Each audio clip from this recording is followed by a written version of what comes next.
On December 17, 2012, a team of Egyptian and German researchers published the results of a CT scan that solved a 3,000 years old murder. Pharaoh Ramesses III, one of the most powerful kings Egypt ever produced, had not simply died in his sleep the way his own priest's records implied. Someone had cut his throat open nearly to the spine.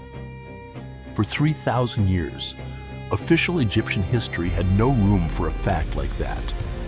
A pharaoh was a god on earth, and gods were not supposed to die of anything. They simply completed their journey and joined Osiris. Their names carried forward in temple inscriptions that never once admitted weakness, illness, or violence. What actually killed each of these kings survived, if it survived at all, only in their bones. Modern forensics has spent the last century quietly prying open that silence, pharaoh by pharaoh. And the truth is rarely the one carved into the stone. Why the record went silent? The silence was not an accident of history. It was policy. Egyptian kingship rested on the idea that the pharaoh was Horus incarnate while he lived and Osiris once he died. A transition described in temple and tomb texts as a journey rather than an ending. To admit that a king had been murdered, or had wasted away from disease, or had simply grown too frail to rule, was to admit that the divine order itself had failed. So the inscriptions describe kings who went to their horizon or joined the sun, language that could mean anything from old age to a knife in the dark, and usually meant whichever the ruling family needed it to mean. This was not a society ignorant of the body. The Edwin Smith Papyrus, a surgical text copied around 1600 BCE from a source centuries older, catalogs skull fractures, spinal injuries, and battlefield wounds with a clinical precision that would not look out of place in a modern trauma manual. Egyptian physicians could describe exactly how a man died. They were simply never permitted to describe how a king did.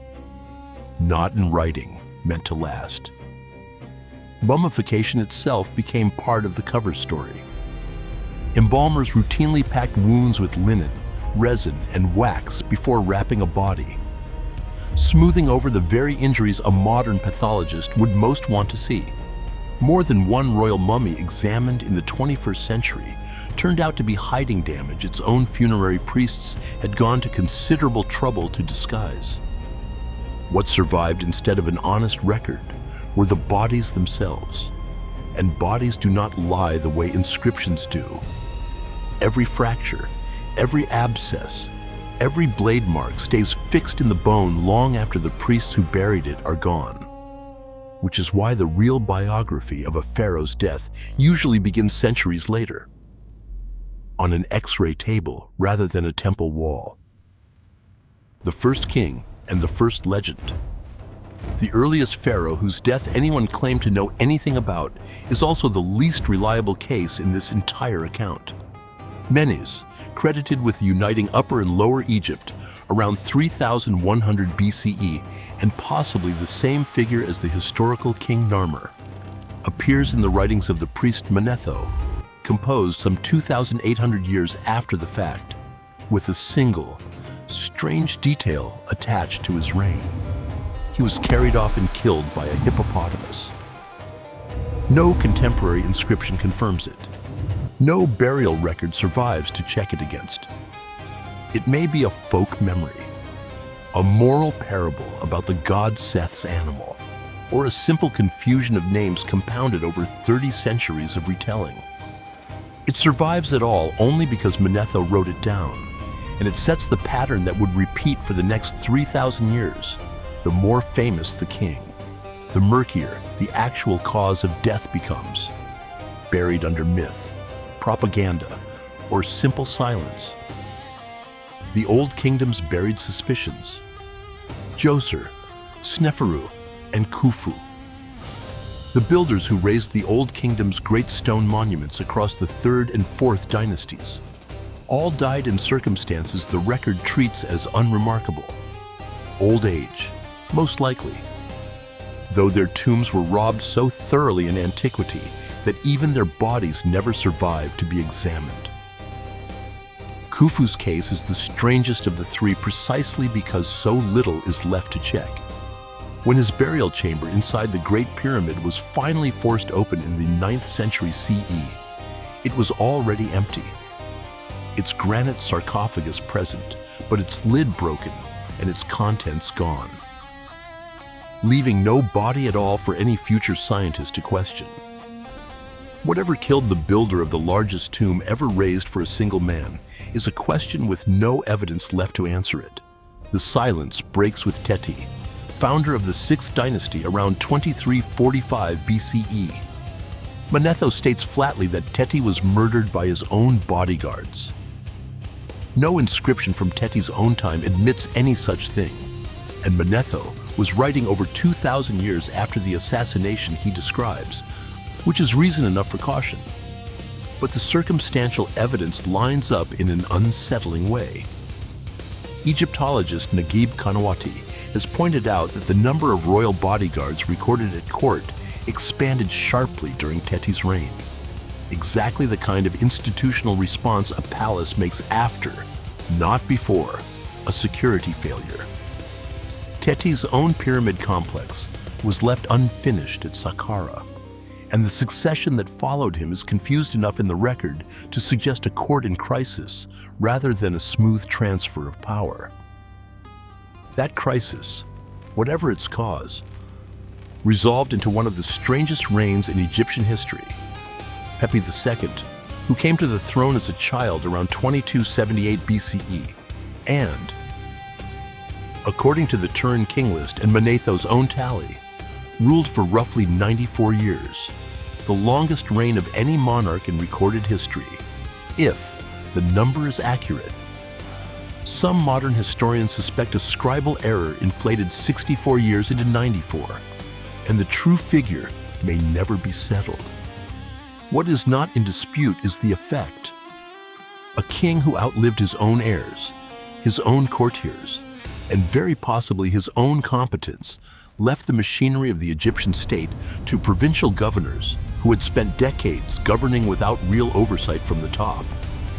When Pepi II finally died, whether at 84 or 98, the Old Kingdom did not long survive him.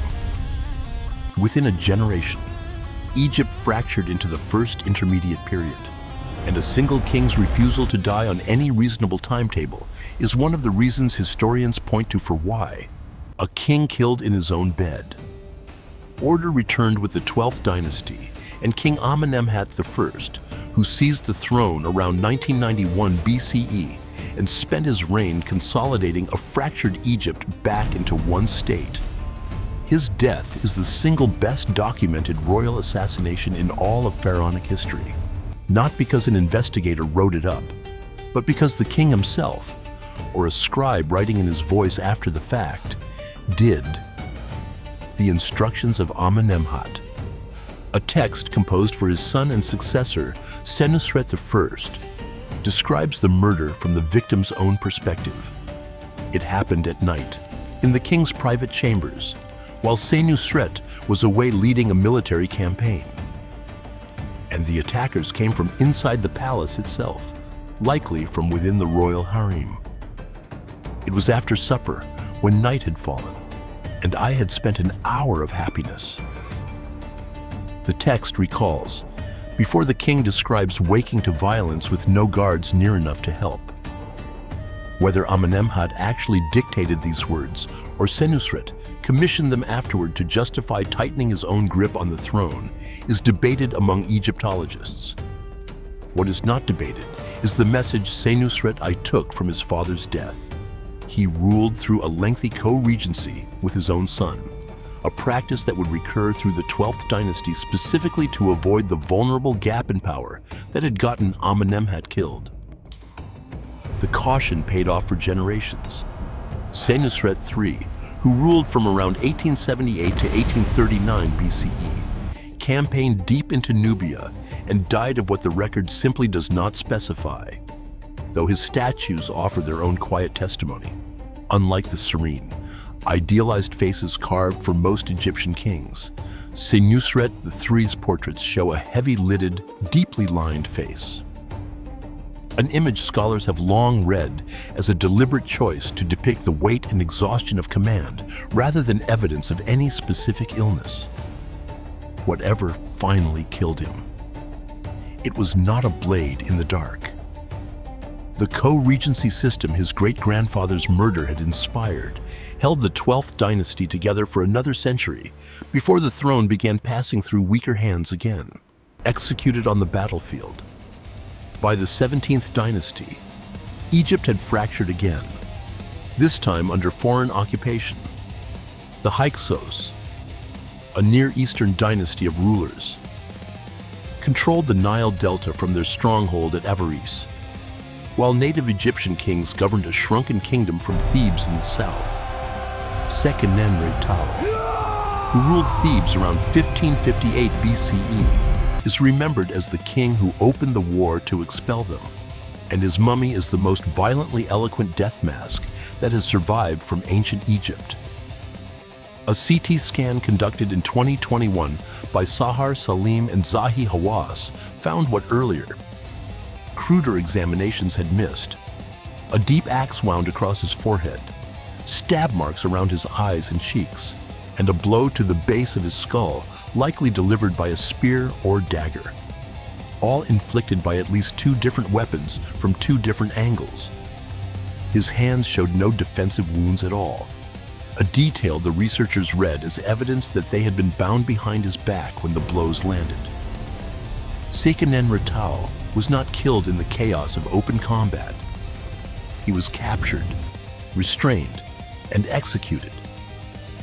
And even then, the cover-up began almost immediately. His embalmers packed the worst of the head wounds with linen and resin before wrapping him, disguising the damage well enough that early 20th century examinations of the mummy missed most of it entirely.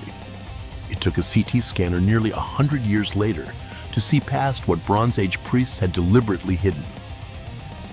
His son Kamosi picked up the war within the year, and Kamosi's brother Amosi finished it, driving the Hyksos out of Egypt entirely and founding the 18th dynasty, the opening act of the new kingdom, built directly on top of his father's mutilated corpse, the Golden Age's quiet casualties. The new kingdom that followed produced Egypt's most famous rulers, and its forensic record is, if anything, stranger than the violence that founded it. Thutmose II, Hatshepsut's husband and half-brother, died first, in his early 30s, after a reign historians still struggle to characterize as much more than a placeholder between 2 more dominant figures. His mummy, unwrapped in 1886, is covered in scars and lesions consistent with a chronic skin disease. Though whether the condition killed him outright or simply marked years of declining health before some final, unrecorded illness is impossible to say from the evidence alone. What happened to his body centuries after burial is easier to document than what killed him in the first place. Tomb robbers hacked off both arms at the shoulder and elbow, searching for jewelry sealed inside the wrappings, cut his chest and abdomen open with an axe, and severed one leg entirely, damage inflicted not by an assassin, but by looters working long after the man himself was already gone. Hatshepsut, who ruled as pharaoh in her own right from around 1479 to 1458 BCE, vanished from the historical record so completely after her death that her mummy went unidentified for over a century after its discovery. In 2007, Zahi Hawass's team matched a loose molar tooth found in a small wooden box, bearing her name to the exact gap in the jaw of a mummy long catalogued simply as KV60A.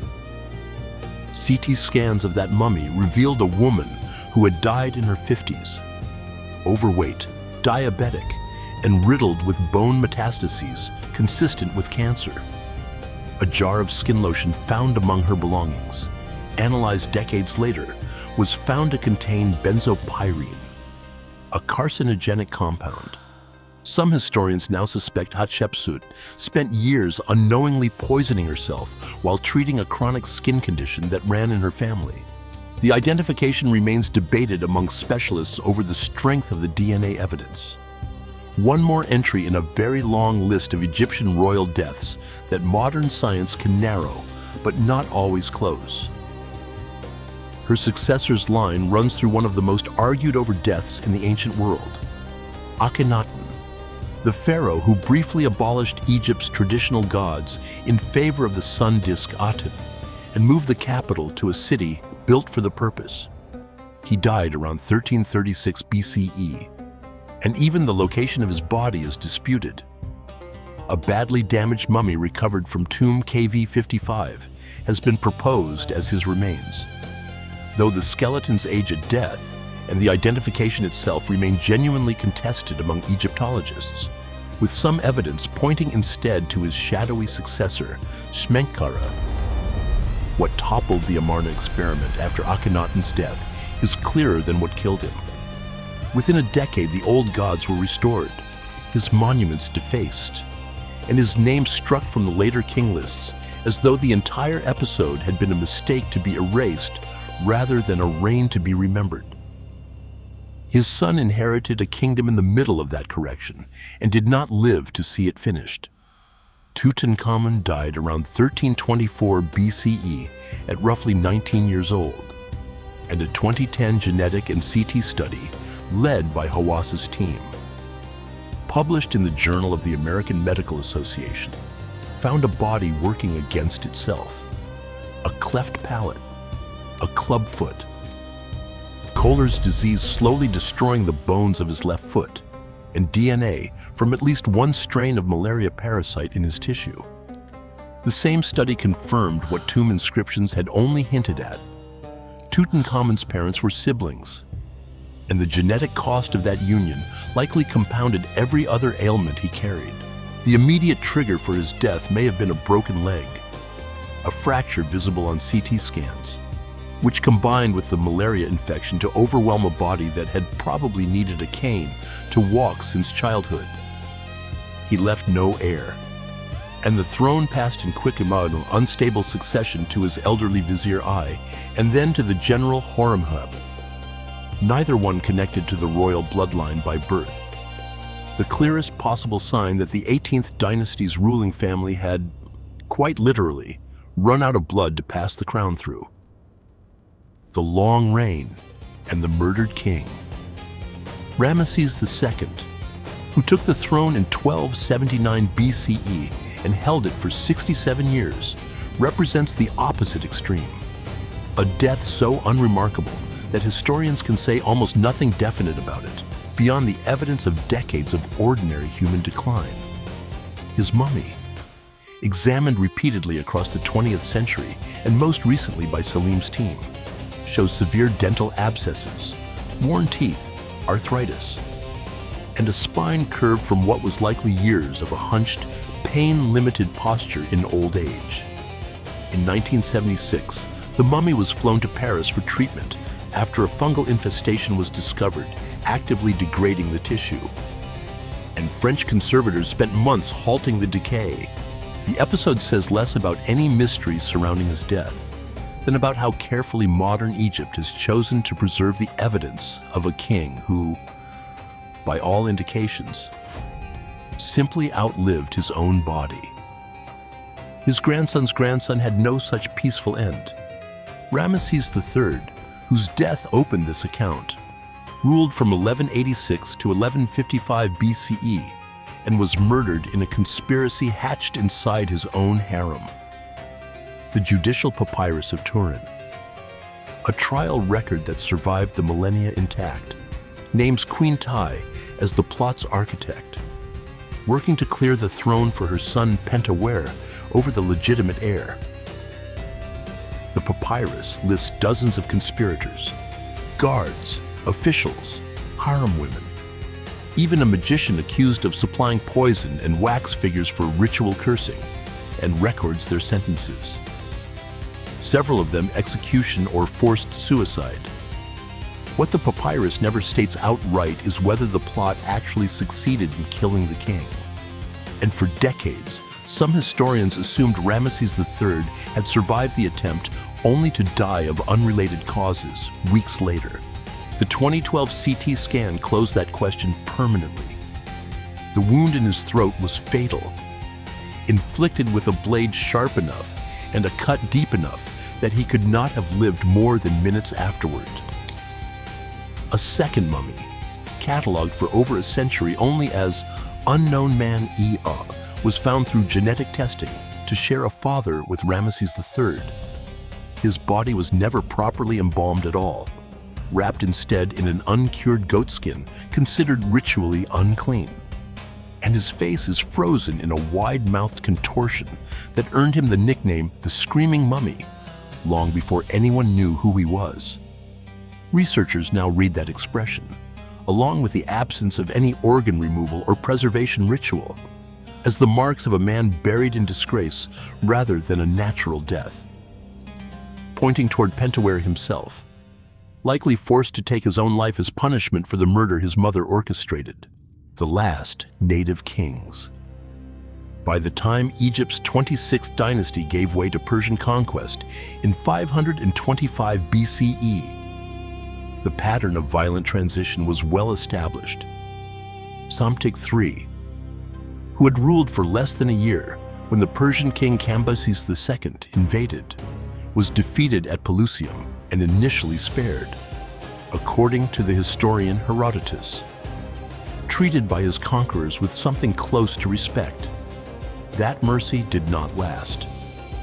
When Psamtik III was caught organizing a rebellion against Persian rule soon afterward, Cambyses had him executed, closing the dynasty on a note of open violence rather than the studied silence earlier kings had managed. The pattern repeated one final time at the very end of native rule. Nectanebo II, who came to the throne in 360 BCE, spent his reign fortifying Egypt's borders against exactly the invasion that eventually broke him. He had built forts along the Mediterranean coast, entrenched camps at every river mouth, and fielded an army reinforced by tens of thousands of Greek mercenaries. A defense substantial enough that Artaxerxes III's first attempt to break it in 351 BCE failed outright. The second attempt, in 343 BCE, succeeded largely through betrayal rather than force. Mentor of Rhodes, a Greek commander who had once fought for Nectanebo, switched sides and helped the Persian army find the weaknesses in defenses he himself had helped design. With his own general's knowledge turned against him, the last native-born pharaoh of Egypt fled south, first to Upper Egypt and then into Nubia, where a local king granted him refuge. What happened to him after that is not recorded anywhere. He simply disappears from history, the final native ruler of a 3,000-year monarchy, vanishing into a silence even more complete than the one Egyptian scribes usually imposed on their kings. A much later, thoroughly unreliable legend claims he resurfaced in Macedon, disguised as a magician, and fathered Alexander the Great on the wife of Philip II, a story with no serious historical support, but one that captures how badly later generations wanted an ending for a king the record simply refused to provide. The line of Egyptian monarchy finally reached its end nearly 3 centuries after Nectanebo vanished. Cleopatra VII, the last reigning ruler of the Ptolemaic dynasty, took her own life in August of 30 BCE after Octavian's forces took Alexandria, rather than be paraded through Rome as a captive. Roman writers disagree even on the method.